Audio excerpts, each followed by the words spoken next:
Yes, kanonye mbifurize umugoroba mwiza, umugoroba umugisha, kuri twumva amasaha ya nimugoroba umugisha, kuri twumva amasaha ya mu gitondo biraza guterwa n'ukuntu ingengabihe yawe ihagaze. Bakunzi ba Duniani Kote TV rero turi ku mugoroba o ku itariki zigera kuri 21 z'ukwa gatatu 2025 birumvikana. Tuba tugarutse mu cyitwa makuru rero, tuba tugarutse mu cyitwa imiripuko, ndababwiza kuri mu gihugu cy'u Burundi ibintu bikomeje gukomera. Bwana Kalemba Aimable umugoroba mwiza. Bwana Moses umugoroba mwiza, umugoroba umugisha kuri wowe ndetse n'inshuti magara zacu hano kuri Duniani Kote TV.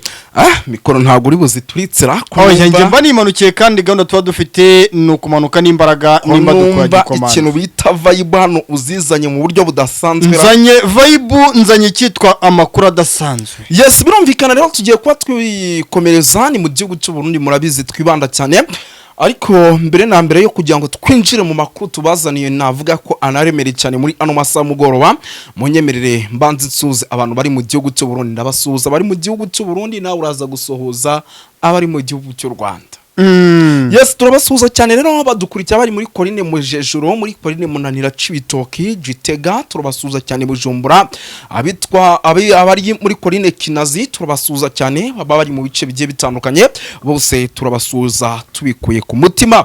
By'umwihariko muri rusange Bwana Kalemba Aimable, ndakeka abenshi nanone badukurikira bari mu gihugu cy'u Rwanda, bari mu gihugu cya Kenya, bari mu gihugu cya South Africa, bari Malawi, bari Tanzania, bari Uganda kwa Yoweri Kaguta Museveni, hose baradukurikira cyane. Twigendere ku mugabane w'Uburayi Prito tangira ubasuhuza asigaye. Aya makuru tuyabaha atari yabo muranzidi. Ku mugabane w'Uburayi turasuhuza abakunzi bacu badukurikira bari mu gihugu cy'Ubwongereza, turabafite ku kigero kingana na 12%. Abadukurikira bari mu gihugu cy'Ubufaransa, abari mu gihugu cy'Ububirigi, mu Budage ndetse n'abari kure y'ibyo bihugu byo ku mugabane w'Uburayi, Leta Zunze Ubumwe za Amerika, turabashuhuje. Nimukomeze mugire amahoro n'imigisha bikomoka kuri Nyagasani ndetse nimagarike n'ubugingo mu mitima yanyu. Tugarakanye icyitwa makuru utasanga ahandi. Yes, byose rero tugiye kuba tubyinjiramo, ariko kandi rwose tubiva imuzimu n'imuzingo. Ngira ngo Bwana Kalemba Aimable, ndakeka wahita winjira kugira ngo ibintu bize kuba bigenda neza muri rusange.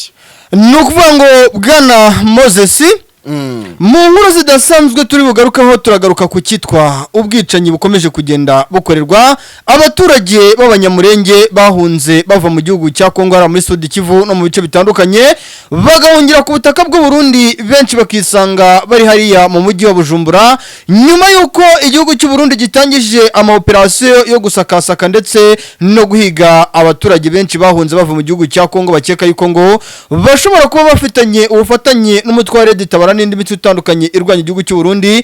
Ndakubwiza ukuri yuko ibintu bikomeje kugenda bihindura isura. Yes, tugiye kuba tubyinjiramo rero tubiva imuzi n'imuzingo. Ngira ngo turaza kugaruka ku makuru menshi agiye atandukanye arebana n'umutekano, politike na diplomasi. Ndimo ndabona hano mu gihugu cy'u Burundi ahitwa Cibitoki mu kanya gato ibintu rwose bimaze guhinduka.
Tayali bwana Karemba Aimable ndumva twaninjira mu gihugu cy'u Rwanda turaza kugenda tubabwira ama update agiye atandukanye.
Mu biganiro mu ntangiriro z'uku kwezi ibinyamakuru birimo na Chimpo Reports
aho mu kwiregura k'uyu muperezida ndetse n'abasirikare be bakomeye bari bayoboye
Burundi gifite kandi umwihariko hari w'ubwoba buhari nuko buri munsi uko